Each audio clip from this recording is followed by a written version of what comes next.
Rusk is a St. Paul firefighter and paramedic. I met him a couple years ago under unusual circumstances. I wound up in his ambulance. The occasion was that my wife and I had been attending Ordway Theater, a show, and suddenly on the first floor I collapsed, and what do you know, a couple minutes later when I came to, there was Bret Rusk taking care of me, and subsequently I went into his ambulance. Welcome, Bret. Thank you. Thank you. You know, we had you come on a couple years ago when it first happened that I had this singular incident, but I decided you should come back because, frankly, it's an issue that many seniors may have to confront some day or other, right? Absolutely. So, what were the circumstances when you walked into Ordway Theater a couple years back? Well, you were laying there and you're pale, you're dizzy, you're laying down, your blood pressure was very low. By that time I had sort of recovered, right? You were talking with us. But the blood pressure was terribly low. Absolutely. Mm-hmm. And so we made the decision that it was a good idea for you to go into the hospital, let us bring you into the emergency room and get you checked out. Okay. And when we got into the ambulance, what were some of the procedures that you did for me? We did a few basic procedures for you. First of all, we put you on some oxygen, put the mask on you to help get your oxygen levels up. We took your blood pressure, and we also put a heart monitor on you. This is the heart monitor here. This is the heart monitor right here, and we were able to look at your heart rhythm. At the time, your heart rhythm was looked very well at the time. We also started an IV in your arm and gave you some fluids. It turned out that what happened was not terribly long-term serious for me. I had what I didn't realize I had was a urinary infection, and this caused severe dehydration. Right.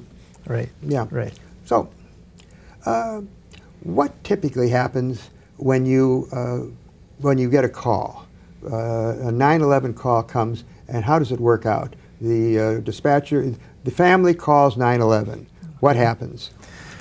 They call 911. The dispatcher will get the call, ask what the emergency is, and then our dispatchers will dispatch us out to the call. So we'll get in our ambulance, and our crew will go to the scene of your house, and we'll come in, and from then we'll start to find out and do an evaluation on what is going on.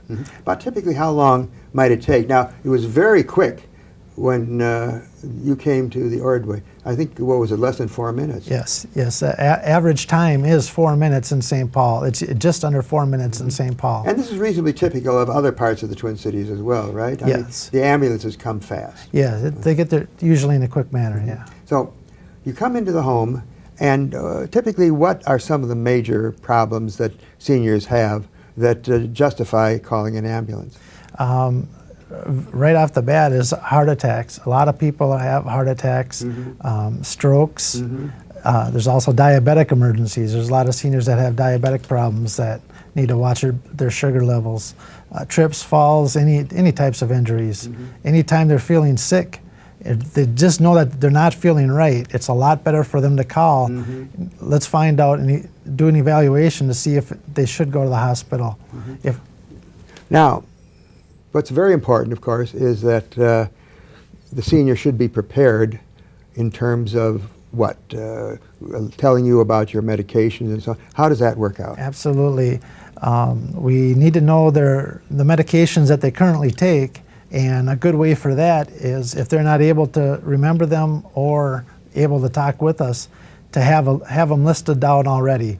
Either have them listed and they can have them posted up on the refrigerator is a good common place. You quite often look there first, right? Absolutely, absolutely. That's a quick, easy place for people to have their list of medications. And how about allergies? Allergies is another fantastic thing because we don't want to be giving them a medication that they're allergic to.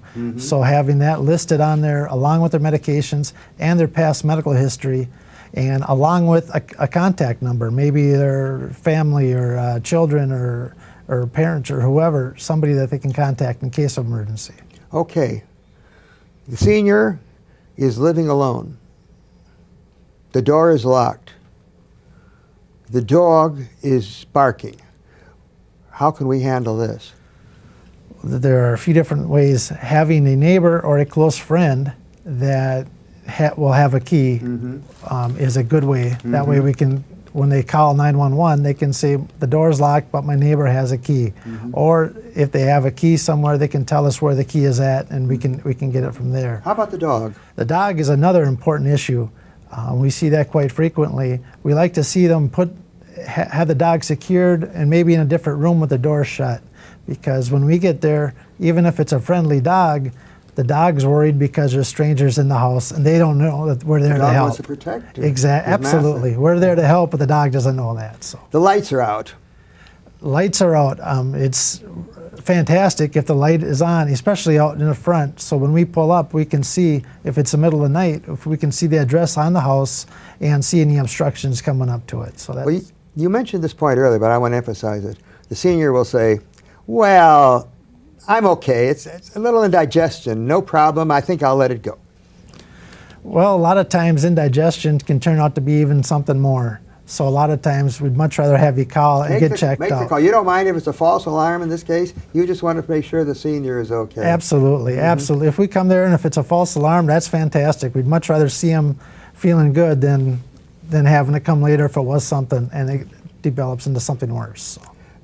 Are there any other major tips that you think? What other problems do you find when you're dealing with seniors? Do you find quite often that, for the most part, the seniors are still lucid? They can talk with you. Is it often that they're sort of unconscious? Yes, a lot of times, depending on what's going on, maybe they're having a stroke or a diabetic problem, or for some other reason, like with you. You were sick that day also, and you weren't able to talk at the time. So, if they do have, my wife was there. Your wife is there, and that's almost a second patient right there. It's very important. We want to be calm and reassuring. You know, just being able to calm everybody down and keep. I want to make this comment toward the. You were wonderful. You were very reassuring. You kept telling me everything is going to be fine. I'm just doing this and this and this, but you're going to be just fine. Oh, thanks. That's nice of you to say. You were great. And I think that's fairly typical, isn't it, of your people? Your St. Paul people. They want to be calm. Absolutely. I think everybody we work with does a very good job of taking care of the patients. Thanks a lot, Bret. You've been very helpful. Thanks for having me on again. We've been talking to Bret Rusk, who's a paramedic and a firefighter with the St. Paul Fire Department.